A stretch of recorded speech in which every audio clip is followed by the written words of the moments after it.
We are his people. We belong to him. So we got to have a relationship with him. We have to have that encounter with him. And it can't be lightly. Because if you could pray Monday and then you don't pray until Sunday, there's going to be a big lapse. And he's still there waiting. But he wants you to have a relationship with him every single day.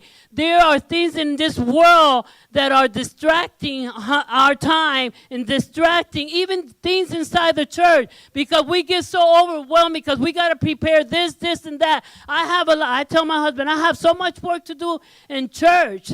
I don't have time.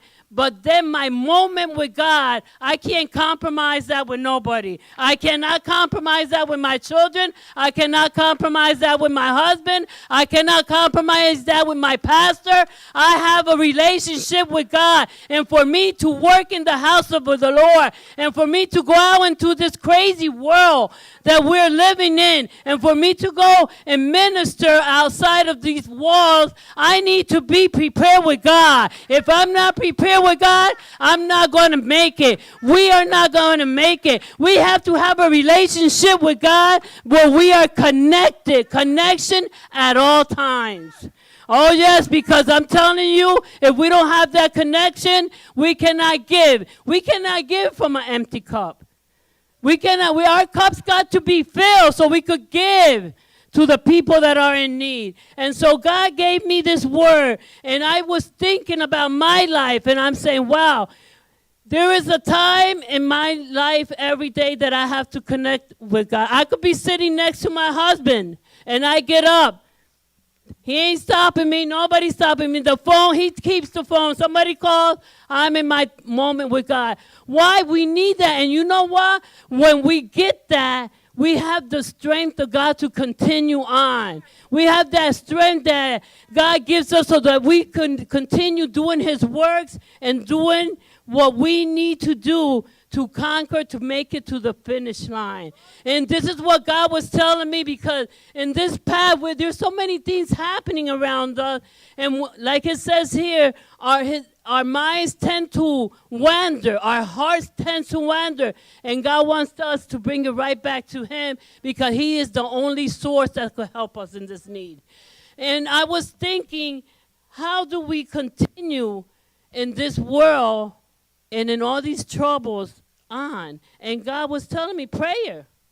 And that has been my main thing in my life, prayer. I know that when I don't pray, because I'm not a superwoman, there are days that I cannot pray. But Lord, as you just said, that we got to pray every day, even if you're sitting down. But there is one way of praying where you get deep in with God. It's a prayer that you call and cry out to God, like Jeremiah 33 says.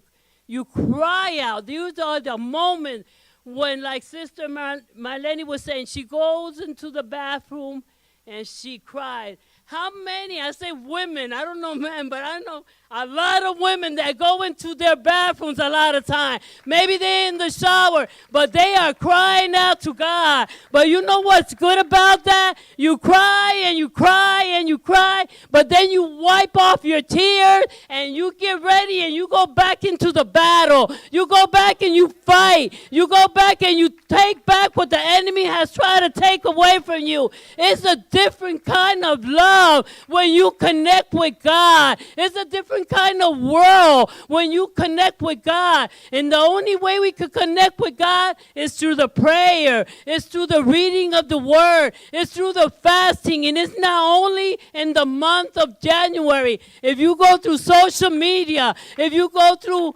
reading what all these churches, the month of January is prayer and fasting.